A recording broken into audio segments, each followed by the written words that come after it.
नमस्कार दोस्तों, जैसे कि हमने पहले भाग में देखा था कि सबसे पहले हमने भीष्म पितामह के रथ के बारे में जाना था और दूसरा हम कर्ण के रथ के बारे में जान रहे हैं। अब आगे की वीडियो शुरू करते हैं। दरअसल ये तो हम सभी जानते हैं कि महाभारत युद्ध में सबसे शक्तिशाली योद्धा कोई थे तो वह थे कर्ण और अश्वत्थामा। लेकिन कवच कुंडल उतर जाने के बाद भी कर्ण अर्जुन के रथ को हवा में उड़ा सकते थे, लेकिन ऐसा हो नहीं सका। दरअसल युद्ध में एक दिन कर्ण और अर्जुन आमने सामने थे। दोनों के बीच घमासान युद्ध चल रहा था।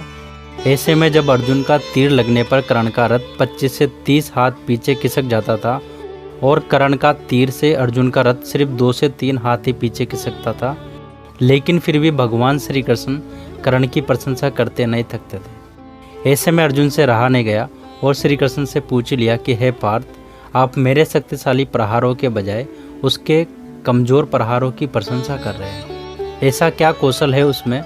तो दोस्तों, भगवान श्री कृष्ण मुस्कुराकर बोलते हैं, हे पार्थ, तुम्हारे रथ की रक्षा के लिए ध्वज पर स्वयं हनुमान जी, पहियों पर शेषनाग और सारथी के रूप में मैं स्वयं नारायण विराजमान हूँ। इन सब के बावजूद कर्ण के प्रहार से अगर यह रथ एक हाथ भी खिसकता है तो मानना ही पड़ेगा कि कर्ण में अद्भुत पराक्रम है।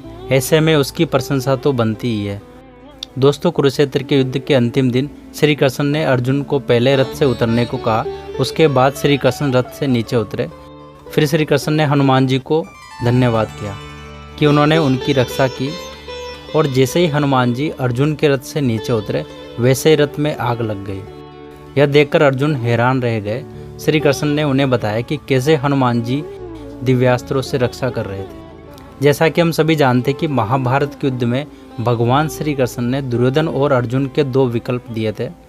उन्होंने कहा था कि या तो आप हमें चुन सकते हैं, लेकिन हम युद्ध में शस्त्र नहीं उठाएंगे, और या तो हमारी नारायणी सेना को चुन सकते जो कभी नहीं हारी थी। दुर्योधन ने नारायणी सेना को चुना और अर्जुन ने स्वयं भगवान श्री कृष्ण को चुना।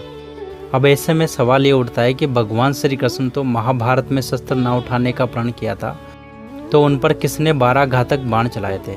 तो दोस्तों, आपको बता दें कि भगवान श्री कृष्ण पर 12 घातक बाण चलाने वाला कोई और नहीं, सूर्यपुत्र कर्ण ही थे। तो आइए जानते हैं कि आखिर क्या हुआ था जो कर्ण को भगवान श्री कृष्ण पर 12 घातक बाण चलाने पड़े थे। यह बात है युद्ध के 17वें दिन की, जब कर्ण और अर्जुन आमने सामने थे। दोनों के बीच भयंकर युद्ध चल रहा था। दोनों योद्धा एक दूसरे पर एक से बढ़कर एक अस्त्र शस्त्र का प्रयोग कर रहे थे। दोनों एक दूसरे को ख़त्म करना चाहते थे, क्योंकि दोनों में बचपन से ही प्रतिस्पर्धा चल रही थी। आज दोनों के पास मौका था अपने आप को साबित करने का, और दोनों ही एक दूसरे से सर्वश्रेष्ठ समझते थे। फिर वह समय भी आया जब कर्ण ने अर्जुन को हराने के लिए सर्पमुख बाण चलाने का निर्णय लिया। इस बाण को कर्ण ने कहीं वर्ष से अर्जुन पर प्रहार करने के लिए सहज कर रखा हुआ था।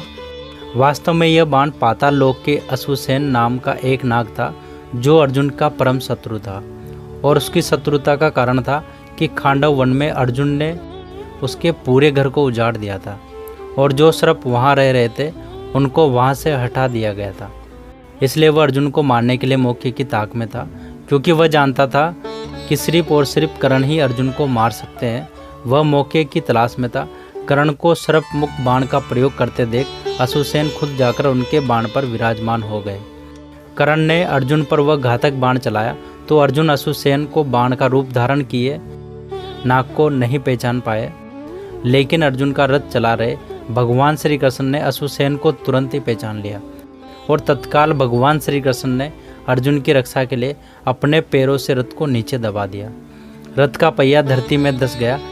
इस कारण बाण अर्जुन के सर के ऊपर से निकलकर पृथ्वी पर जा गिरा। इस तरह भगवान श्री कृष्ण ने अर्जुन के प्राणों की रक्षा की। भगवान श्री कृष्ण और अर्जुन रथ के पहिए को निकालने के लिए नीचे उतरे, तब कर्ण मौका देख अर्जुन पर वार करना शुरू कर दिया। तब अर्जुन की ढाल कोई और नहीं बल्कि भगवान श्री कृष्ण खुद बने थे। उसी समय 12 घातक बाण भगवान श्री कृष्ण को लग गए। पूरी सृष्टि के पालनहार भगवान विष्णु के अवतार उस तीर के घाव को सह लिया। तो दोस्तों, अगर आपको ये वीडियो पसंद आए तो वीडियो को लाइक करें और कमेंट करके हमें ज़रूर बताएं कि आपको वीडियो कैसा लगा। और ऐसे और भी फैक्ट वाली वीडियो जानने के लिए हमारे चैनल को सब्सक्राइब करें और बेल आइकन को दबाकर ऑल नोटिफिकेशन को ऑन कर दें, ताकि ऐसी और भी फैक्ट वाली वीडियो आए तो उसका नोटिफिकेशन आप सभी को सबसे पहले मिल सके। Thank you so much.